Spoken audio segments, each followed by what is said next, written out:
নমস্কার বন্ধুরা, আমি অমর্ত্য। আপনাদের চ্যানেল ইন্ডিয়ান ফিল্ম নিউজ বাংলাতে আপনাদের স্বাগত। আজকে এই ভিডিওতে আমি মির্জার টিজারটা নিয়ে কথা বলবো।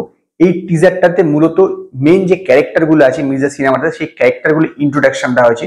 2 মিনিট 1 সেকেন্ডের টিজার এবং এক কথায় বলতে গেলে টিজারটা হচ্ছে আগুন।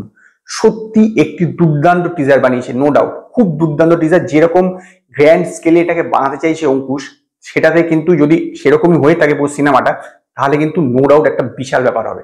কারণ বাংলা সিনেমাতে না এই জাতীয় জিনিস কিন্তু এখন অতটা দেখা যায় না। আগে হয়তো হতো, কিন্তু এখন কিন্তু এরকম জ্ঞান স্কেলে হয় না। অন্তত মানে টিজারটা দেখে যা মনে হলো, এতে অঙ্কুশের ব্যাকগ্রাউন্ডে ভয়েস আছে। তো সেই প্রসঙ্গে একটা কথা বলো, অঙ্কুশের ব্যাকগ্রাউন্ড ভয়েসটা আমাদের অন্য কারো দিলে আমার মনে হয় আরো বেটার জমতো। এখানে বিভিন্ন ক্যারেক্টার গুলো দেওয়া হয়েছে, যেমন ঋষি কৌশিক হচ্ছে একজন পুলিশ অফিসার যার নাম কৌস্তব সেন।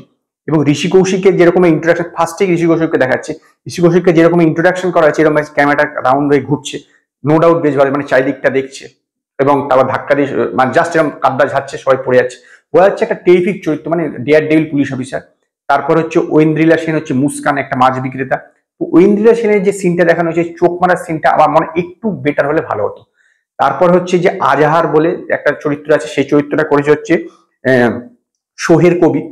তার যে কুপানোর সিনটা না, ওইটা আমার একদমই ভালো লাগেনি। মানে পুরো সেটার মধ্যে ওইটাই একমাত্র খারাপ লেগেছে। আমার মনে হয় এই এক্সপ্রেশনটা আরেকটু বেটার হলে ভালো হতো। আর সবচেয়ে টপ লেগেছে যেটা হচ্ছে, সেটা হচ্ছে কৌশিক গাঙ্গুলি।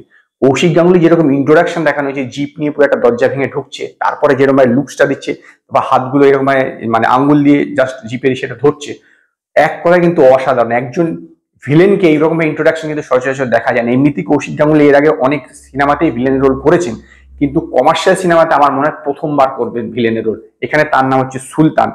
এবং সর্বশেষ হচ্ছে অঙ্কুশ। অঙ্কুশের যে এন্ট্রিটা, যেভাবে প্রথমে পাটা দেখালো, তারপরে ফুল বডিটা দেখাচ্ছে, ধোঁয়া মতন হচ্ছে, তারপরে এগিয়ে আসছে, আবার জাম্প করে ঢুকলো। একদম কমার্শিয়াল যেরকম একটা হিরোর যেরকম বিল্ড আপ দেওয়া হচ্ছে, যাবতীয় কিছু সবকিছু ঠিকঠাক আছে। যদি স্ক্রিপ্টিংটা ঠিকঠাক থাকে, কিন্তু সিনেমাটা কিন্তু জমে যাবে। 5th এপ্রিল এই সিনেমাটা আসছে। এবং এই যে টিজারটা না, সবচেয়ে যেটা দুর্দান্ত হয়েছে কৌশিক গাঙ্গুলি বাদ দিয়ে, আমার মনে হয়েছে সেটা হচ্ছে বিজিএম। একটা বিজিএম একটা সাধারণ সিনকে অসাধারণ পর্যায়ে নিয়ে যেতে পারে। এর বিজিএমটা কে করেছে আমি বলতে পারবো না, কিন্তু বিজিএমটা অসাধারণ হয়েছে। বিজিএমটা একদম অসাধারণ, একদম টাইমিং এ ঠিকঠাক হয়েছে। বিশেষত যেখানে দেখবেন মুস্কানের মানে ঐন্দ্রা সেনকে যখন দেখা যাচ্ছে, তখন যে মিউজিকটা দিয়ে পিছন থেকে আমার বেশ সুন্দর লেগেছে। বেশ একটা লার্জ স্কেলে বানাতে চলেছে। আমার ধারণা এবার কমার্শিয়াল সিনেমা বাংলাতে আবার ফিরবে। মানুষের একটু সাপোর্ট দরকার, তাহলেই আবার কমার্শিয়াল সিনেমা ফিরবে পুরোপুরি অ্যাকশন ওরিয়েন্টেড। এবং পুরো যে সিনেমাটা আগে যখন বা অন্যান্য কিছু বেরিয়েছিল, তাতে আমি বুঝেছিলাম এখানে আগুনের একটা বড় মানে ভূমিকা আছে। এবং এই পুরো সিনেমাটা কিন্তু দুটো পার্টে হতে চলেছে। প্রথম পার্টটা হচ্ছে জোকার নাম, পরের পার্টটা হবে আরো কিছু নাম হবে।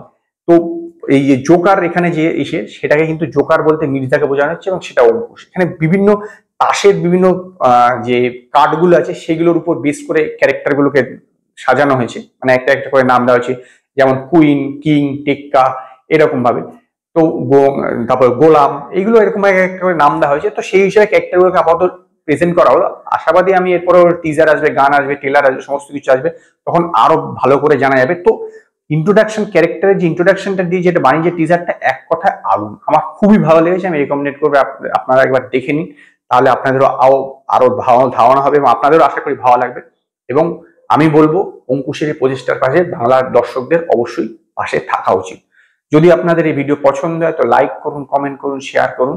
আর নতুন নতুন আপডেটের জন্য আমার চ্যানেলকে সাবস্ক্রাইব করুন।